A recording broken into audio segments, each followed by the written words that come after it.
স্বাভাবিক ঊর্ধ্বগতি সড়কে মৃত্যুর মিছিল, ব্যাংক খাতের লুটতরাজ ও চলমান পরিস্থিতি নিয়ে আজকের এই প্রতিবাদ সমাবেশে উপস্থিত সম্মানিত সভাপতি, উপস্থিত আছেন প্রধান অতিথি, বিশেষ অতিথি এবং সাংবাদিক ভাই বোনেরা।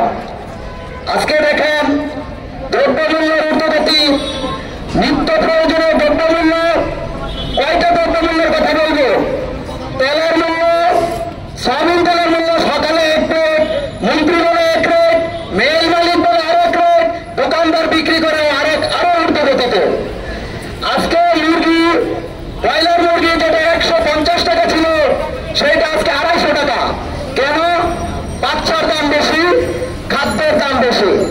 বাচ্চা উৎপাদন করে মাত্র কয়েকটা প্রতিষ্ঠান, কাজী ফার্মস, প্রভিটা, কোয়ালিটি, নারিশ, এই 7-8টা কোম্পানি সরকার কিছুই করতে পারে না, ওদের সিন্ডিকেট বানতে পারে না।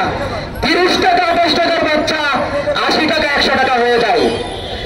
আজকে সড়কে আপনারা সকলেই দেখতে পাচ্ছেন, ঈদের শুরু থেকে এখন পর্যন্ত প্রতিদিন শত শত মানুষ মৃত্যুর খবর আসছে। মৃত্যুর খবর যখন আসে তখন বাসকে যখন আটকানো হয় তখন দেখা যায় তার ফিটনেস সার্টিফিকেট নাই 5 বছর আগে থেকে। তাকে যখন আটকানো হয় তখন তার ড্রাইভিং লাইসেন্স নাই, হেল্পার গাড়ি চালাচ্ছিল। প্রশাসন তাহলে করে কি? আজকে এত প্রশাসনের এত ডিজিটালিং ব্যবস্থা, অথচ সড়কে গাড়ি চলে 15 বছর 20 বছর ধরে ফিটনেস সার্টিফিকেট নাই, এইরকম গাড়ি সড়কে চলে। কিভাবে চলে সব গাড়ি সরকারই জানে। ব্যাংকের কথা, ওইখানেও সিন্ডিকেট। এস আলম